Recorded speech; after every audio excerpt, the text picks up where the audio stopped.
Haha. Hey, what is going on, crypto people? I had to clear up some freaking space there. Interesting time to be an early adopter in this new asset class. That is the digital asset space. Happy Thursday to each and every one of you. I want to go over a very, very interesting article from Coindesk, an interview with David Schwartz. I think it's really apropos considering where we are as an XRP community today. And I think you'll discover, just like I have, some revelations. And in terms of where XRP and the XRP ledger is, in terms of what Ripple, the company, is doing and driving adoption and driving and creating use cases for XRP and XRPL. And a very, very really interesting interview with David Schwartz and Tony from Thinking Crypto, talking about the banks and talking about where Ripple is in their journey. Ripple, one company, in their journey and what they're trying to do is very, very interesting, and it's fascinating, to say the least, which also leads to me to believe and conclude, if you will, that we are right in terms of it's going to take the community to drive any type of storage demand, which will ultimately create price discovery for this asset, and that it is not going to be Ripple in the short term. It is not going to be Ripple in its mission in the short term. It's just not going. Just like Ashish Burla said 2, 3, 4 years ago, things are moving the way we want them to move, but it's not going to happen as fast as we thought it was going to happen. So, Coindesk, Ripple's David Schwartz talks bottom-up growth on XRP Ledger and rebukes critics. A little Q&A. Schwartz spoke to the protocol about the aftermath of Ripple's SEC win, his method of dealing with XRP's rapid fan base, the XRP Ledger's controversial approach to centralization, and more. Interesting the way these things are put, right? So now that the interview has been edited for brevity and clarity, so we got to take that into consideration as well. You know what that means, editing for brevity and quote unquote clarity. Now that the SEC's case against Ripple Labs has been resolved, have you seen the greater adoption from banks and financial institutions? David Schwartz says, I think institutional adoption of blockchain technology, specifically institutions interacting on blockchains, has been slow. I think there are a number of blockers there with things like sanction screening and so on. But institutional adoption of technologies where the institutions aren't as tightly tied to the layer one technology is growing rapidly. Interesting. Institution of technologies where the institutions are not tied to the layer one, not tied, that is growing. Prime example is what Maker is doing, right? Ethereum is the layer one, but institutions are working with Maker. See that? That's a significant statement there. Institutions are not working with layer ones, but they are working with technologies that are not layer ones. In other words, projects that build on the layer one. And that's what the XRPL is missing. Ripple deals in its products at the layer one level and what they're looking to do. And it's not happening. It's not going on. It doesn't mean that it won't get done. It doesn't mean that Ripple's not winning this payments thing. But the adoption is not there at the layer one level. It ain't there. So he says RippleNet settles with XRP with digital assets, and those digital assets move on the XRP ledger. And so in a sense, institutions are adopting ledger, but they're sort of isolated from all the things that make institutional adoption of these blockchain technologies more difficult. Where institutions are trying to take advantage of the XRP features like the DEX, decentralized exchange, there's that blocker. That regulatory compliance is very challenging for them in that environment. Is that Ripple's fault? No. Is Ripple trying to hurt the community? No. Is Ripple saying, let's slow down? No. But the reality is the reality. It is what it is. That's the reality. There's so many hurdles in the path of Ripple, with Ripple, one company doing their thing.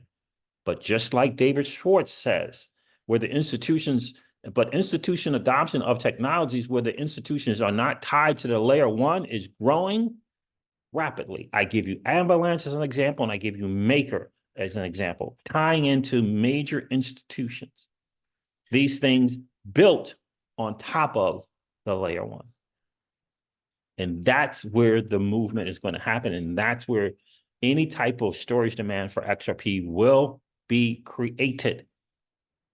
That's where it's going to be created. And you got to understand the difference there. And vast majority, unfortunately, the vast majority, I'm going to give an example of the kind of the thinking of the average XRP holder in the community. I'm going to give an example. It's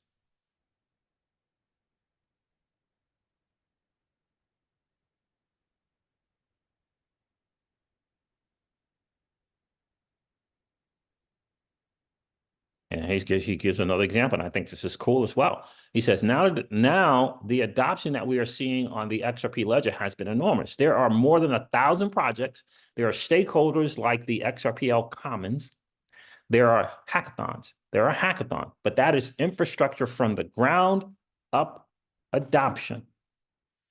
The ground up adoption is you and I. That's the ground up adoption.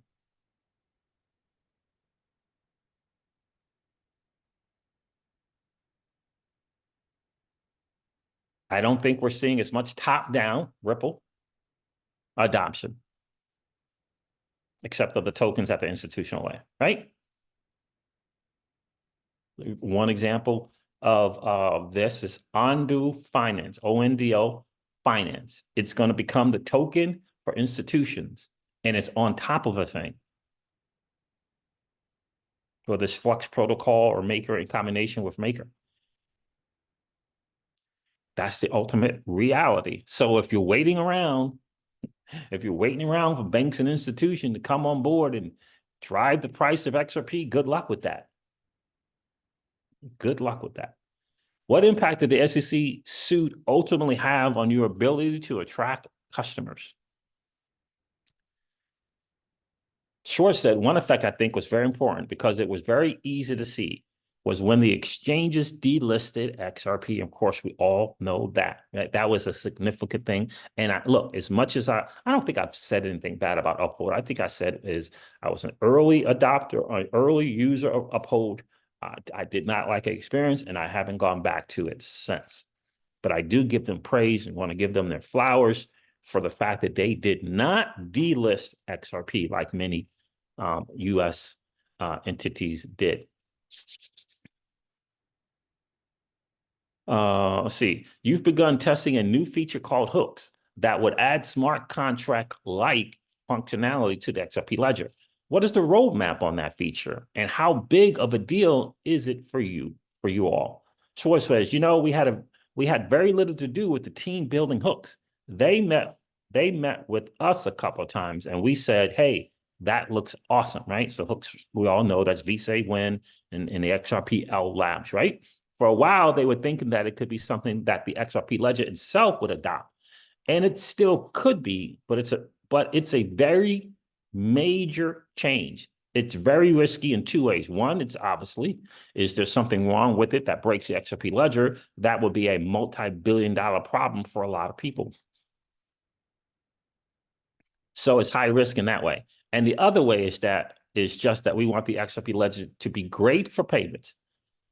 And it could make it more Ethereum-like, right? And so Zahao Network got the whole sidechain thing, thanks to right, the team from Ripple, right, being able to do a sidechain, right, and kind of access, if you will, the ledger is an awesome idea and concept that I think is more of a proof of concept, even though it is a live network. But it's going to, it's going to give, the people over there who or driving the direction of the XRPL, which is Ripple, right?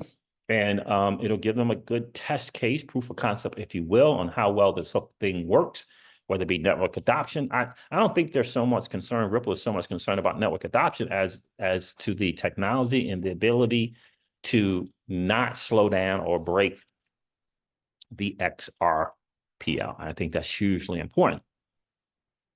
David goes on to say they launched their own network using XRP's largest technology, and they're gonna see how well that works. But if they prove that it works very well and that it doesn't degrade the network for other uses, then you could see in a year or two a proposal to add it to the XRP ledger mainnet. I mean, this is the real, right? And we have to understand, you know, I say on the channel all the time, we just can't be hoped up. We got to understand the reality of a situation. The reality of a situation is no matter how great the technology or whatever, it's not a proposal until the people at Ripple says this is a proposal. That's just the reality of it. That's the reality of it. And I get it. Their main thing and the thing that they've gone all in for the XRPL are payments. That's where they went. It's where they went. They thought that payments in crypto was going to be more of a significant thing than smart contracts and things that can build from smart contracts. They thought that. They made a decision. That's the bottom line. They thought that. We didn't get to decide on that. They made that decision over there. Just understand that.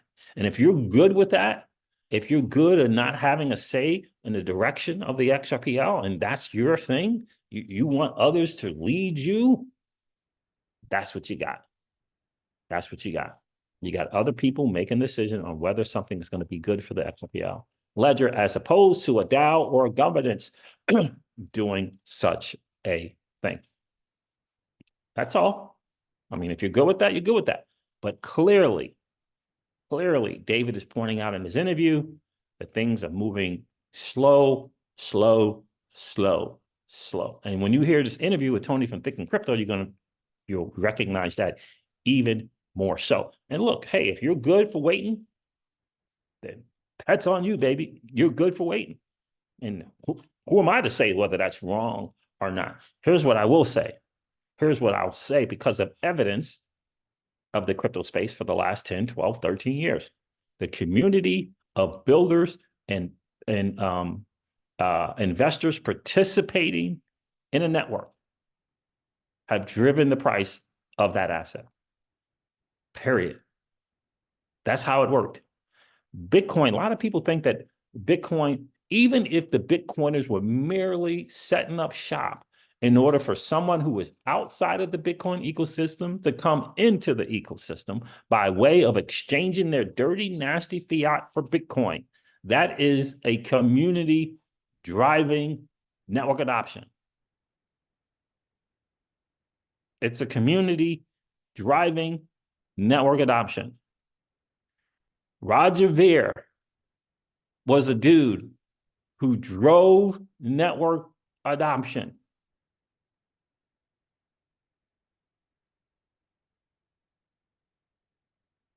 Right? The challenge is XRP holders don't think that they're Roger Ver. They don't think that they have that capability to drive network adoption. And how did he do it? A lot of the ways is he had some BCH and he went to people who didn't have some and he gave them some.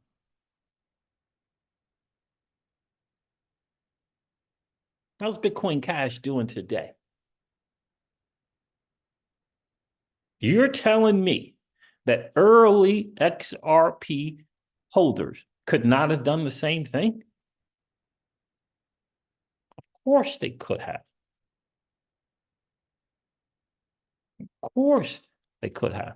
The challenge is early adopters of XRP, Schwartz, and Thomas, decided to work for a company as opposed to taking a ground-up approach. They have to do what they have to do, baby. They got to do what they got to do. They made a decision what they thought was best for them. Can't fault them for that. But the proof is in the pudding, baby. The fruit. Look at the fruit on the tree, baby. Look at the fruit on the tree. Look at the fruit on the tree. Look at the projects. Look at the devs, the users using the blockchain. The reality is not people are not building and growing the ecosystem because of the XRP ledger being focused in payments as opposed to other use cases that come from smart contracts. The digital asset space made a decision collectively. The digital asset space made a decision. You know what? Yeah, we really do kind of like this smart contracts and all these other things that can be built from it. The digital asset space made that decision. You can't have Uniswap without a community. Did Uniswap wait for banks and institutions to grow that ecosystem? No. They built on top of a layer one. It made things happen by way of the community. A person who puts together a project is a community member. Like, I don't know why people think it's different. It's a community member. There's tons of community-owned, community-driven, successful projects. And because of that, have changed their lives and the lives of their communities. Have changed their lives and the lives of the communities. Tell me about the XRP holder, baby. And that life-changing moment. It's different. It's just different. And like my guy Jungle said today, you got Larson and Yachts and Brad Garlinghouse selling $18 million homes.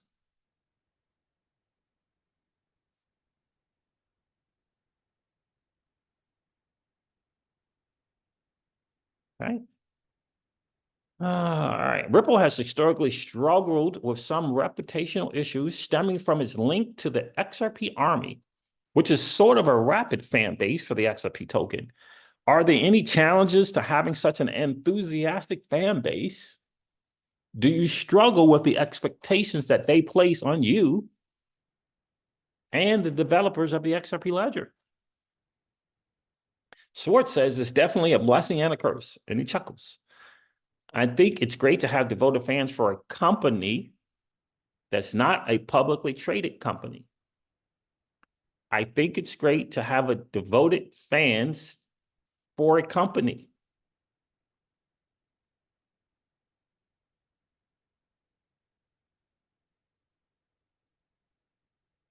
That's not a publicly traded company. It's bizarre to have a fan base comparable to what companies like Tesla and Apple have. Whereas there's people who follow everything the company does and follow all the inside movement of the company.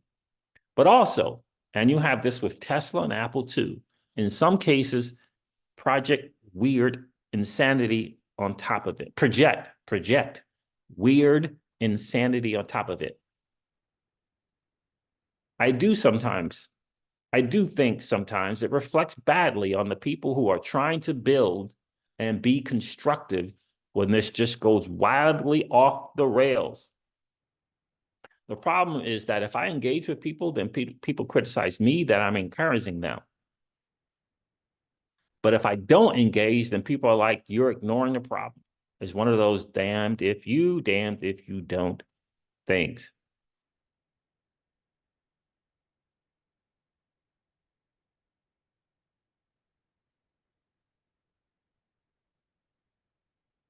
Right? It's an interesting comment that he has to say there. And but I do think that when he says that, a rapid base fan base that is, insane about the company as opposed to the asset, as opposed to the ledger and the technology and the developers building on that is the big challenge. You've talked previously about how we're moving towards a multi-chain crypto eco, where different chains have different strength and use cases.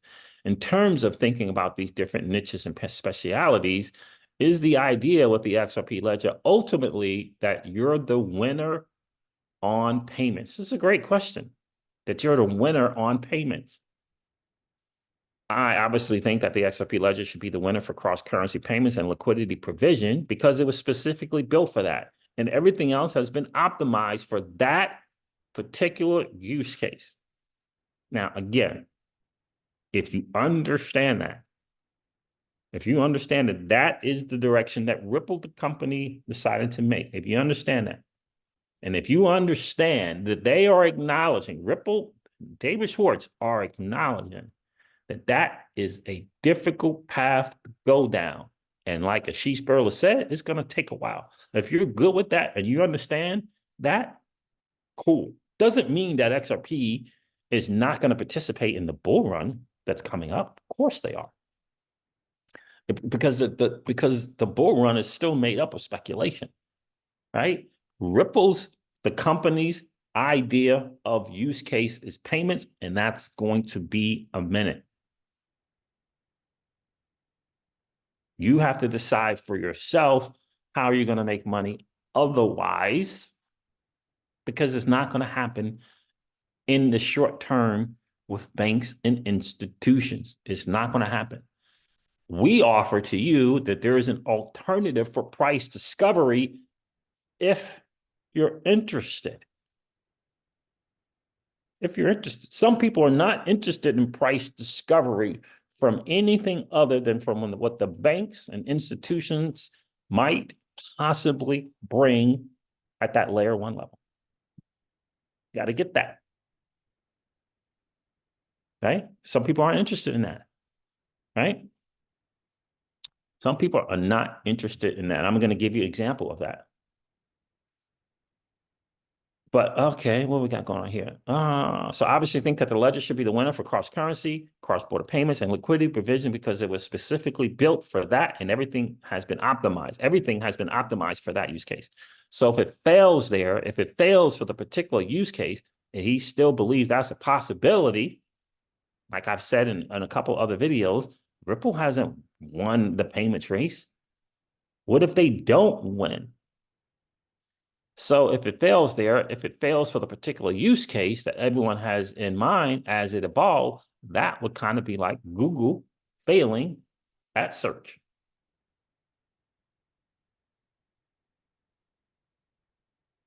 But what can also happen is that an ecosystem could evolve around it with smart contract chains and chains that are optimized for real-world tokenization, real-world asset tokenization, and carbon markets, and tokenized securities and stablecoins, and all of these other use cases. You could imagine a case where the XRP ledger becomes the hub for this sort of periphery around it. I'll take succeeding at a different use case over failing any day. And this is exactly what we're saying. I'll take succeeding at a different use case.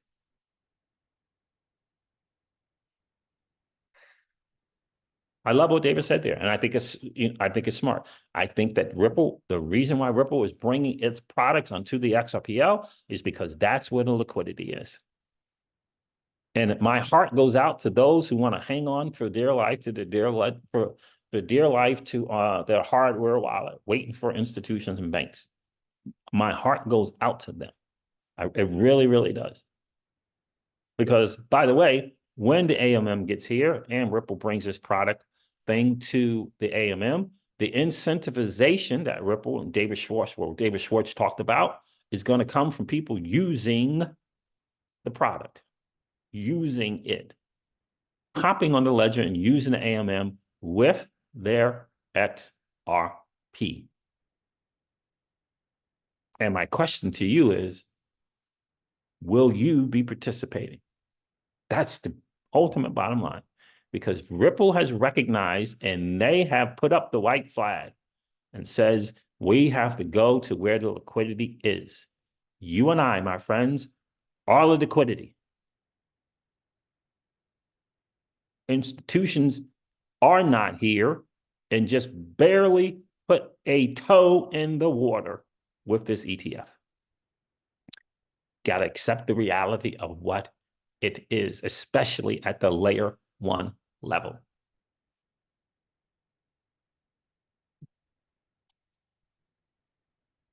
Let's see here. I'm going to share something. I'm going to get off this video because I think this is hugely important